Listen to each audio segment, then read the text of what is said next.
Hello everyone, welcome to PCB Baba channel. PCB Baba channel के इस video में आप सभी का स्वागत है।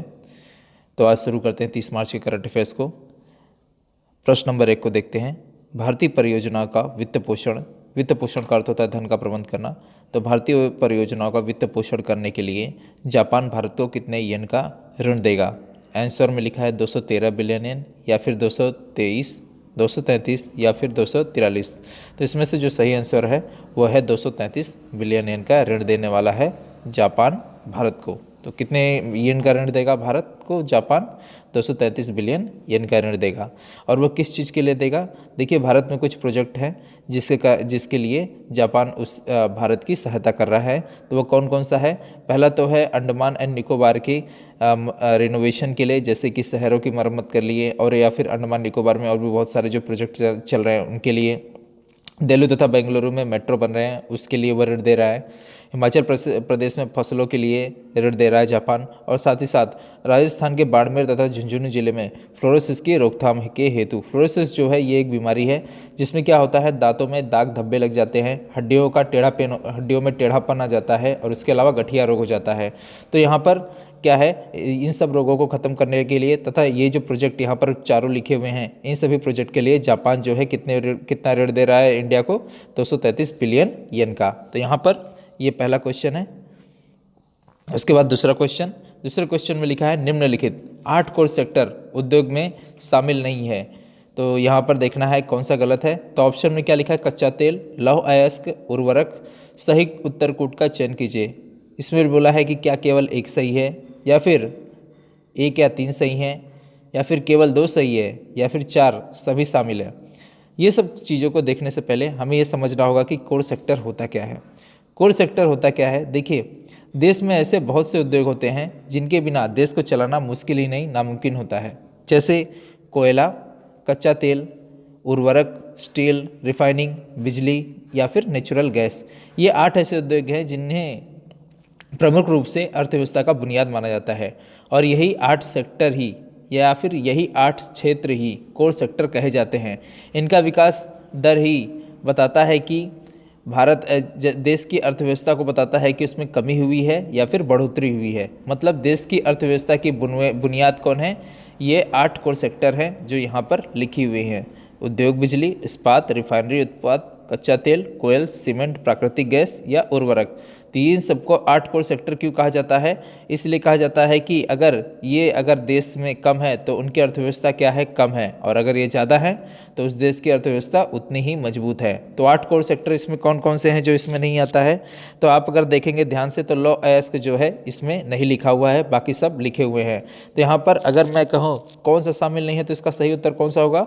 तो इसका उत्तर होगा सी, केवल 2। तीसरा वाला इसका सही उत्तर है। आगे चलते हैं क्वेश्चन नंबर 3 पर दोस्तों। देखिए क्या लिखा है इसमें। 23 मार्च 2011 को किसकी 111वीं जयंती मनाई गई? तो 23 मार्च 2021 को 111वीं जयंती मनाई गई श्री राम मनोहर लोहिया की। राम मनोहर लोहिया जो है इनकी जयंती मनाई गई। राम मनोहर लोहिया का जन्म कहाँ पर हुआ था? इनका जन्म 23 मार्च 1910 को हुआ था अकबरपुर, उत्तर प्रदेश में। और लोहिया जो है ये एक स्वतंत्रता सेनानी भी थे जो महात्मा गांधी के समय काल के थे। और इसके अलावा लोहिया अपने जीवन में 5 सिद्धांतों को पुरजोर देते रहे जिसके ऊपर उन्होंने पूरी ज़िंदगी भर लड़ा। और वे कौन कौन से थे इनको जानना जरूरी है। देखिए, पहला तो है स्त्री और पुरुष के बीच समानता। दूसरा था त्वचा के रंग के आधार पर असमानता, जाति आधार पर असमानता, और कुछ देशों द्वारा दूसरे देशों पर औपनिवेशिक शासन, और तथा आर्थिक असमानता, धन के मामले में असमानता। तो इन सब चीज़ों पर उन्होंने पूरी ज़िंदगी भर अपनी लड़ाई लड़ी। तो ये जो 23 मार्च 2011 को जिसकी जयंती मनाई गई 111वीं, वह थे राम मनोहर लोहिया। उसके अलावा भगत सिंह जो है, भगत सिंह का जन्म कब हुआ था? 28 सितंबर 1907 को। कहाँ पर? पाकिस्तान के पंजाब में, लायलपुर जिले के बंगा गांव में। और उसके अलावा सरोजनी नायडू जो हैं, सरोजनी नायडू को द नाइटिंगेल ऑफ इंडिया कहा जाता है। और इनका जन्म जो है 23 फरवरी 1879 को हैदराबाद में हुआ था। भगत सिंह को क्या कहा जाता है? भगत सिंह को कहा जाता है शहीद आजम। उसके अलावा इंदिरा गांधी का असली नाम क्या था? प्रियदर्शनी नेहरू। इनका जन्म कहाँ हुआ था? प्रयागराज में हुआ था 19 नवंबर 1917 को। और 19 नवंबर को ही भारत में क्या मनाया जाता है? कौमी एकता दिवस मनाया जाता है। और 19 नवंबर के 5 दिन पहले ही 14 नवंबर को किसका जन्म होता है? किसका जन्म हुआ था? वो हुआ था जवाहरलाल नेहरू का। ये जो है इनका जन्म कहाँ पे हुआ था? इनका भी जन्म प्रयागराज में ही हुआ था। तो यहाँ पर कुछ बातें हैं इंपॉर्टेंट जो मैंने आपको बताई। अब आगे चलते हैं क्वेश्चन नंबर 4 पे। क्वेश्चन नंबर 4 क्या लिखा है? बुंदेलखंड महाराज छत्रसाल जो हैं, महाराज छत्रसाल जो हैं ये जो है बुंदेलखंड के राजा थे। इनका कन्वेंशन सेंटर का उद्घाटन कहाँ किया गया? क्वेश्चन का विकल्प जो है, ऑप्शन जो है वो कौन कौन सा है? झबुआ, बुंदेलखंड, चित्तौड़गढ़ या फिर खजुराहो। तो इसमें से जो सही आंसर है वह है खजुराहो। खजुराहो में महाराज छत्रसाल कन्वेंशन सेंटर का उद्घाटन किया गया। महाराज छत्रसाल जो थे वह चित्तौड़गढ़ के बुंदेलखंड के क्या थे? वे राजा थे, बुंदेलखंड के राजा थे। तो महाराज छत्रसाल कन्वेंशन सेंटर का उद्घाटन किया गया खजुराहो में। और खजुराहो के अधिकांश मंदिरों का निर्माण कब से कब तक करवाया गया है? 885 ईस्वी से लेकर 1050 ईस्वी के बीच में। किसने करवाया था खजुराहो के मंदिरों का निर्माण? चंदेल वंश के राजाओं ने करवाया था। खजुराहो ग्रुप ऑफ टेम्पल हैं। उसके अलावा आपने एक मूवी भी देखी होगी बाजीराव मस्तानी, जिसमें रणबीर कपूर और दीपिका पादुकोण है। तो मस्तानी का रोल दीपिका पादुकोण ने निभाया है।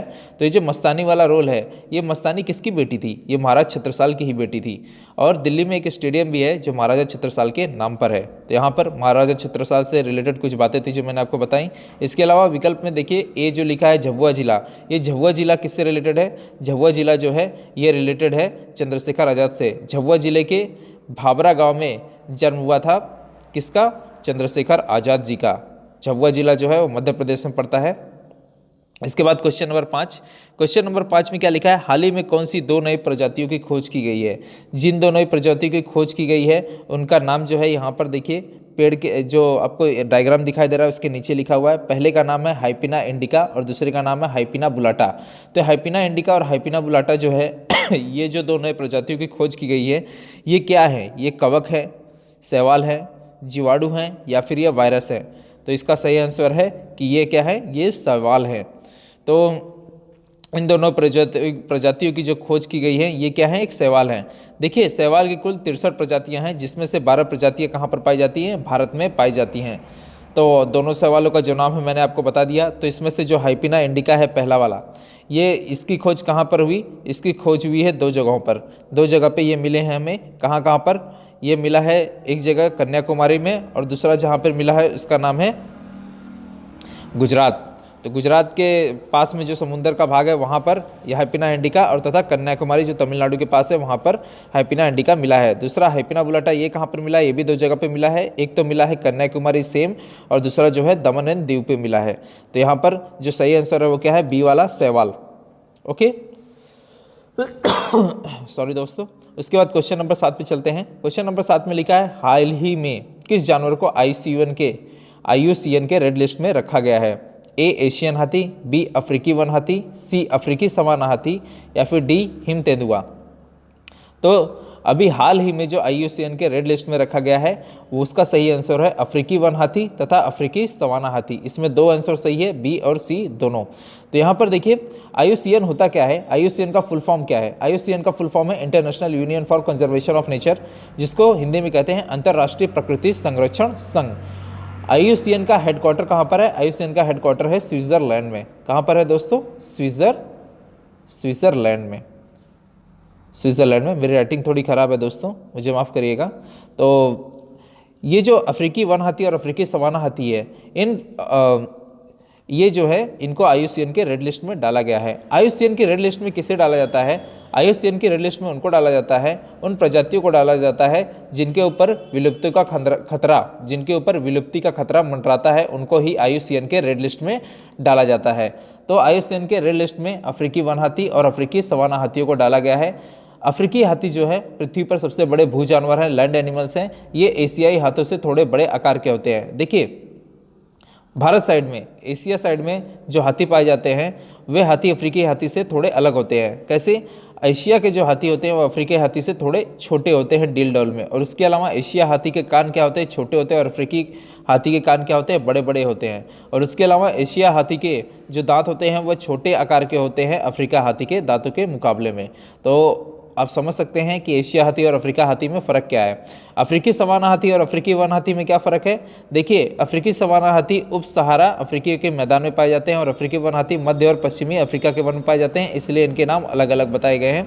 और अफ्रीकी सवाना हाथी जो है इसका साइंटिफिक नेम क्या है? लेक्सोडांटा अफ्रीकाना। और अफ्रीकी वन हाथी का क्या है? लेक्सोडांटा साइक्लोटिस।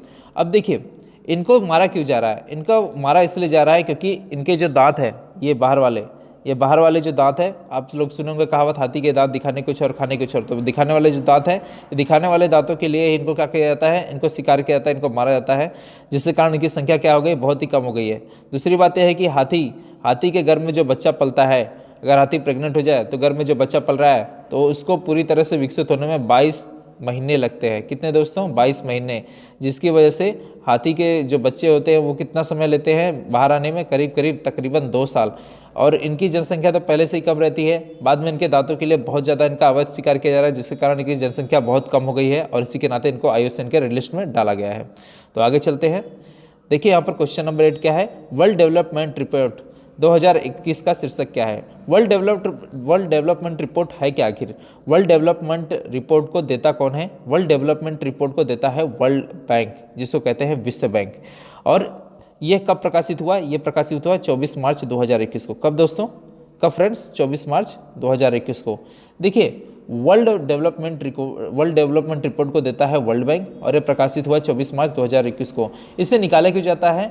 देखिए, ये निकाला इसलिए जाता है कि ये क्या करता है, ये कम आय वाले देशों में रहने वाले जो लोग होते हैं, ये कम आय वाले देशों में जो रहने वाले लोग होते हैं, उनके एजुकेशन और वेल्थ से रिलेटेड जो डाटा होते हैं उनको कलेक्ट करते हैं और ये बताते हैं कि ये वास्तविकता में कितने पीछे हैं। देखिए, आप अगर यूरोप कंट्रीज़ में जाएं तो वहाँ पे क्या है, वहाँ पे जो लोग हैं वो क्या है, बहुत ही ज़्यादा वेल्दी है, मतलब कि शिक्षा में भी और पैसे में भी क्या है, बहुत ज़्यादा धनी है। तो ये लोग क्या करते हैं, कंपेयर करते हैं एशिया साइड के लोगों को कि यहाँ पर क्या ऐसा, आखिर क्या रीज़न है जिसके कारण एशिया के लोग यूरोप से पीछे हैं। तो वो लोग क्या करते हैं, यहाँ पर चेक करते हैं, तो यहाँ पर जो इनकी खामियाँ होती हैं उनको ये बताने का प्रयास करते हैं वर्ल्ड डेवलपमेंट रिपोर्ट में। तो इस बार वर्ल्ड डेवलपमेंट रिपोर्ट का शीर्षक क्या था, टाइटल क्या था? तो वो था डेटा फॉर बेटर लाइफ्स। तो यहाँ पर क्वेश्चन नंबर 8 का सही आंसर क्या है? बी है। आगे चलते हैं क्वेश्चन नंबर 9 में। क्वेश्चन नंबर 9 में क्या लिखा है? 700 ईस्वी से लेकर 1200 ईस्वी में जो कत्यूरी राजवंश था वह किस राज्य के शासक कबीले थे? देखिए, हाल ही में क्या हुआ है, जो गढ़वाल हिमालय है, जो उत्तराखंड के पास में है, उत्तराखंड में जो गढ़वाल हिमालय है उसके उत्तर पूर्व तथा दक्षिणी क्षेत्रों में क्या हुआ है, 143 स्थलों को खोजा गया है जहाँ पे कुछ किले और दुर्ग मिले हैं। और ऐसा माना गया है कि ये जो है कत्यूरी राजवंश का राज था। यहाँ पर कत्यूरी राजवंश की स्थापना किसने की थी? उनकी स्थापना की थी वासुदेव कत्यूरी ने। किसने? वासुदेव कत्यूरी ने। इन्होंने इसकी स्थापना की थी और इनके कबीले जहाँ पे मिले हैं वो कहाँ पे मिले हैं? उत्तराखंड के गढ़वाल हिमालय में। तो इसका सही आंसर क्या है? ए है। तो यहाँ पर ये क्वेश्चन खत्म होता है। अब इसके आगे चलते हैं क्वेश्चन नंबर 10 पर। क्वेश्चन नंबर 10 पे क्या लिखा है? 9वां heart of Asia Istanbul process ministerial conference का आयोजन कहाँ किया जा रहा है? A New Delhi, B Dushanbe, C Tehran या फिर डी दुबई। देखिए, इस कॉन्फ्रेंस का आयोजन जो है वह तजाकिस्तान की राजधानी दुशांबे में किया जा रहा है। और इसमें भाग कौन ले रहे हैं? हमारी तरफ से जो भाग ले रहे हैं वो ले रहे हैं भारत के विदेश मंत्री एस जयशंकर, 9वीं heart of India Asia Istanbul process में। ओके। और इस कॉन्फ्रेंस में 50 देशों और अंतर्राष्ट्रीय संगठनों के प्रतिनिधि हिस्सा ले रहे हैं। और हार्ट ऑफ एशिया इस्तांबुल का उद्देश्य क्या है? एक स्थिर और शांतिपूर्ण अफगानिस्तान के लिए सुरक्षा और सहयोग पर ये एक क्षेत्रीय पहल किया जा रहा है इसमें। तो इसका सही आंसर क्या है? दुशांबे है। तो 9वीं heart of Asia Istanbul process ministerial conference कहाँ पर हो रहा है? तजाकिस्तान की राजधानी दुशांबे में। तो यहाँ पर मैं आशा करता हूँ कि आप इसको समझ गए होंगे। आगे चलते हैं क्वेश्चन नंबर 11 पे। भारत का पहला एसी रेलवे टर्मिनल कहाँ पर बनाया जा रहा है? ए नई दिल्ली, बी मुंबई, सी बेंगलुरु या फिर डी विशाखापट्टनम। तो इसका सही आंसर है बेंगलुरु। बेंगलुरु जो है कर्नाटक की राजधानी है। देखिए, इसमें टर्मिनल जो शब्द है इसका मतलब क्या है? इसका मतलब ये होता है कि ऐसा स्टेशन जहाँ से ट्रेन आगे नहीं चलती है। मतलब अगर ये टर्मिनल है तो यहाँ पर ट्रेन आई तो यहाँ पर रुकी, फिर उसके बाद यहाँ से ऐसे चली जाएगी। तो ये क्या होता है? ये जगह ये हो गया टर्मिनल। तो देखिए, प्रधानमंत्री नरेंद्र मोदी जी जो हैं उन्होंने क्या किया? भारत के पहले एसी रेलवे टर्मिनल का उद्घाटन ये क्या करने वाले हैं, कुछ दिन में करने वाले हैं। ठीक है, और इस रेलवे टर्मिनल का नाम क्या रखा गया है, इस रेलवे टर्मिनल का नाम रखा गया है sir M Visvesvaraya railway terminal, जो बेंगलोर के वैयप्पन हल्ली में स्थित है। तो इसका बहुत ही जल्दी हमारे प्रधानमंत्री जी इसका उद्घाटन करने वाले हैं, जो कि बेंगलुरु में ये स्थित है, और ये भारत का पहला एसी रेलवे स्टेशन है, बनाया गया है। अब इसके बाद खबरों में रहा एवर गिवन क्या है, ए स्टार्टअप, बी गैलेक्सी, सी उपग्रह या फिर डी मालवाहक जहाज। तो इसका सही आंसर क्या है, मालवाहक जहाज। देखिए आपको मालूम होगा 23 मार्च 2021 में क्या हो गया था, जो इजिप्ट देश है उसके पास में जो स्वेज नहर है वहाँ पे क्या हो गया था, एक मालवाहक जहाज फंस गया था, जिसकी वजह से आवाजाही क्या हो गई थी, बंद हो गई थी। तो ये जो एवर गिवन है ये अब क्या हो गया, निकलने में सफल हो गया है, और ये स्वेज नहर पे जो जो जाम लगा था वो भी क्या हो गया, धीरे अब पूरी तरह से खत्म हो गया है। ये जो एवर गिवन था, एवर गिवन मालवाहक जहाज, ये कितना मीटर लंबा था, ये था 400 मीटर लंबा। और इसके मालिक कौन थे, और इस जहाज के मालिक कौन थे, इस जहाज के मालिक थे जापान के शोई किसेन, और इस जहाज को ताइवान की कंपनी एवरग्रीन मरीन के द्वारा ऑपरेट किया जाता है। तो ये रहा एवरगिवन से रिलेटेड कुछ बातें जो आपको कुछ पता चला। अब इसके बाद बात करते हैं क्वेश्चन नंबर 13 पे। क्वेश्चन नंबर 13 पे क्या लिखा है, मिशन बिगिन अगेन किस राज्य में शुरू करा गया है, ए बिहार, बी महाराष्ट्र, सी राजस्थान या फिर डी मध्य प्रदेश। देखिए दोस्तों, मिशन बिगिन अगेन क्या है, ये महाराष्ट्र में शुरू किया गया है। किस लिए शुरू किया गया है, ये शुरू किया गया है कोविड-19 के खिलाफ। देखिए आपको मालूम होगा दोस्तों कि महाराष्ट्र में क्या हो रहा है, कोविड-19 के केस बहुत आ रहे हैं, जिसके कारण क्या किया गया है, इस मिशन बिगिन अगेन को शुरू किया गया है। इसके तहत क्या होंगे, सभी सार्वजनिक जो स्थल है, पब्लिक प्लेस, उसमें क्या किया गया है, जो जहाँ पर भी महाराष्ट्र में जहाँ पर पब्लिक प्लेस है, जहाँ पब्लिक ज़्यादा जुटती है, उन जगहों को रात के 8 बजे से लेकर सुबह 7 बजे तक बंद करने के आदेश दिए गए हैं। अगर इन जगहों पर रात के 8 से 7 बजे के बीच में किसी को पाया जाता है तो उसके ऊपर 1000 रुपये का जुर्माना लगेगा। तो अब आगे चलते हैं आगे क्वेश्चन की ओर। यहाँ पर लिखा है राजस्थान दिवस कब मनाया जाता है। पहला लिखा है पहला आंसर है क्या, पहला विकल्प क्या है 29 मार्च, बी है 30 मार्च, सी है 31 मार्च और डी है 1 अप्रैल। तो राजस्थान दिवस कब मनाया जाता है दोस्तों, तो इसका सही आंसर क्या है, इसका सही आंसर है दोस्तों 30 मार्च। तो राजस्थान दिवस जो है 30 मार्च को मनाया जाता है। और ये क्यों मनाया जाता है, देखिए राजस्थान जब स्वतंत्र नहीं हुआ था या फिर वो जब अलग प्रांत था तो उसको कहते थे राजपूताना प्रांत। लेकिन जब राजपूताना प्रांत क्या हो गया इंडिया में इसका विलय हो गया तो इसको क्या कहा जाने लगा, इसको कहा गया राजस्थान। तो राजपूताना प्रांत का विलय भारत में कब हुआ था, 30 मार्च 1949 को, जिसके कारण 30 मार्च को ही राजस्थान दिवस मनाया जाता है। आपको मालूम है दोस्तों, क्षेत्रफल की दृष्टि से राजस्थान जो है वो भारत का सबसे बड़ा राज्य है। और राजस्थान से सटे हुए कौन कौन से राज्य हैं, वे हैं पंजाब, हरियाणा, उत्तर प्रदेश, मध्य प्रदेश और गुजरात। और इसके अलावा राजस्थान को लैंड ऑफ किंग्स या फिर लैंड ऑफ किंगडम भी कहा जाता है, लैंड ऑफ किंग्स या फिर लैंड ऑफ किंगडम भी कहा जाता है। राजस्थान का राजकीय पक्षी क्या है, ग्रेट इंडियन बस्टर्ड। और राजकीय खेल क्या है, बास्केटबॉल। राजकीय नृत्य क्या है, घूमर नृत्य। और राजकीय पशु कौन है, ऊंट और चिंकारा। राजस्थान में नेशनल पार्क भी है, केवलादेव और रणथंभौर नेशनल पार्क। और राजस्थान में एक झील भी है जिसको कहते हैं सांभर झील। क्या कहते हैं दोस्तों, क्या कहते हैं फ्रेंड्स, सांभर झील। सांभर झील जो है वो भारत की सबसे नमकीन या फिर सबसे खारे पानी की झील है। और आपको मैं बता दूं, राजस्थान में जितने भी नमक का निर्यात होता है पूरे राज्य में, राजस्थान के पूरे राज्य में जहाँ जहाँ पर नमक जाते हैं वो कहाँ से निकाले जाते हैं, सांभर झील से निकाले जाते हैं। वेरी इंपॉर्टेंट सांभर झील। अब आगे चलते हैं क्वेश्चन नंबर 15 पर। क्वेश्चन नंबर 15 पर लिखा है प्राण विजाना क्लिनिक पहल किस राज्य में चलाई जा रही है, ए बिहार, बी झारखंड, सी ए और बी दोनों या फिर डी इनमें से कोई भी नहीं। ये सब क्वेश्चन के आंसर को देखने से पहले हम ये समझते हैं कि प्राण विजाना का मतलब क्या है, इसको समझते हैं पूरी तरह से। प्राण विजाना का फुल फॉर्म क्या है, प्राण विजाना में प्राण का अर्थ होता है प्रवासी एल्यूमिनिक निःशुल्क, और बजाना का मतलब है Bihar Jharkhand association of north America. तो प्राण विजाना जो है इसके फुल फॉर्म को अगर आप पढ़ें तो आंसर समझ जाएंगे कि क्या है इसका आंसर, बिहार और झारखंड, यानी कि सी ए और बी दोनों। देखिए ये पहल किस राज्य में चलाई जा रही है, तो इसका आंसर तो मिल गया सी ए और बी दोनों, बिहार और झारखंड में। तो इससे रिलेटेड कुछ बातें जान लें। देखिए इंडो अमेरिकन के दंपत्ति हैं एक, जिनका नाम है रमेश और कल्पना भाटिया। इन्होंने हाल ही में प्राण बजाना क्लिनिक को $1.5 लाख का डोनेशन दिया है। कितने, $1.5 लाख का डोनेशन दिया है। और इस डोनेशन का काम क्या, इस डोनेशन को क्या किया जाएगा, इस डोनेशन को बिहार और झारखंड के जितने भी गरीब या फिर जितने भी ग्रामीण इलाके हैं उनको अच्छी तरह से बनाया जाएगा इस 1.5 लाख रुपए के डोनेशन से, 1.5 लाख डॉलर के डोनेशन से, सॉरी 1.5 लाख डॉलर के डोनेशन से ये जो ग्रामीण क्षेत्र थे इनको स्वस्थ क्षेत्र बनाया जाएगा, अच्छा क्षेत्र इनको बनाया जाएगा। अब इसके बाद बात करते हैं क्वेश्चन नंबर 16 पे। क्वेश्चन नंबर 16 में क्या लिखा है, हाल ही में जानी मानी शख्सियत वाक पिंटो का निधन हो गया है, तो बताइए इनका संबंध किससे था, ए साहित्य से, बी फिल्म से, सी भारतीय सेना से या फिर डी विज्ञान से। आप इस क्वेश्चन में एक इमेज भी देख रहे हैं, तो इस क्वेश्चन में जो वर्दी है उसी से देख के आप समझ गए होंगे कि इसका आंसर क्या है। तो इसका आंसर बिल्कुल सही है दोस्तों, सी भारतीय सेना। देखिए यहाँ पर नीचे वाक पिंटो का नाम लिखा हुआ है पूरी तरह से। इनका पूरा नाम क्या था वाक पिंटो का, वाल्टर एंथोनी गुस्तावो पिंटो। इनका जो जन्म हुआ था वो हुआ था 1 अप्रैल 1924 को। कब हुआ था फ्रेंड्स, 1 अप्रैल 1924 को पुणे में हुआ था। कब हुआ था दोस्तों, कहाँ पर, पुणे में हुआ था। तो आप समझ सकते हैं 1924 में हुआ था, इसका मतलब इन्होंने अंग्रेजों के राज्य में भी क्या किया था, आर्मी के पद पे कार्यरत थे। वाक पिंटो जो है इनका 97 वर्ष की आयु में पुणे में अभी निधन हो गया है। और इन्होंने सन 1971 में जो भारत पाकिस्तान का युद्ध हुआ था इसमें इन्होंने भारत को जीत दिलाने में अहम भूमिका निभाई थी। कैसे, भारत के जो सेना थे उनका नेतृत्व या फिर उनका कमांडिंग कौन कर रहे थे, यही वाक पिंटो ही कर रहे थे।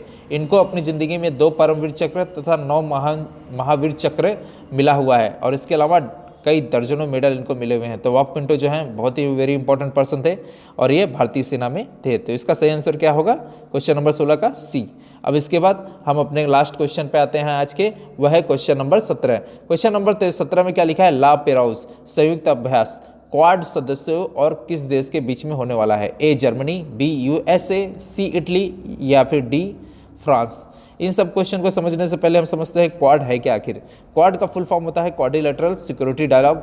और क्वाड जो है, क्वाड में 4 देश शामिल होते हैं। कौन कौन से, यूएसए, इंडिया, ऑस्ट्रेलिया और जापान। तो यूएसए, इंडिया, ऑस्ट्रेलिया और जापान, ये तो 4 ऑलरेडी हो गए। उसके अलावा कौन सा देश जो है ला पेराउस के संयुक्त अभ्यास में शामिल होने वाला है, तो इसका सही आंसर क्या है, वह है डी फ्रांस। तो फ्रांस जो है ये शामिल होगा ला पेराउस संयुक्त अभ्यास में। ला पेराउस संयुक्त अभ्यास कहाँ पर होगा, ये होगा कोच्चि में। कहाँ होगा दोस्तों, कोच्चि में, ओके। और ये कब से कब तक होगा, ये 5 से 7 अप्रैल के बीच में होगा। और इसके अलावा तो इसका सही आंसर क्या हो गया, इसका सही आंसर डी हो गया। और इसके अलावा जो है हम क्वाड के देशों के बारे में और कुछ बातें जान लेते हैं। क्वाड जो है, क्वाड मिलकर क्वाड देश जो हैं ये मिलकर एक अभ्यास भी करते हैं जो यहाँ पर पूरी तरह से लिखा है। क्वाड देश में 4 देश आते हैं, यूएसए, इंडिया, ऑस्ट्रेलिया और जापान। ये चारों मिलकर एक अभ्यास भी करते हैं जिसको कहते हैं मालाबार एक्सरसाइज।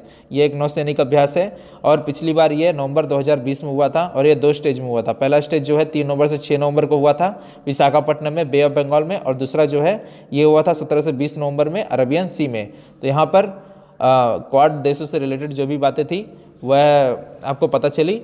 तो आज के लिए इतना ही, मिलते हैं आगे नए करंट अफेयर्स के साथ में। तब तक के लिए खुश रहे दोस्तों, गुड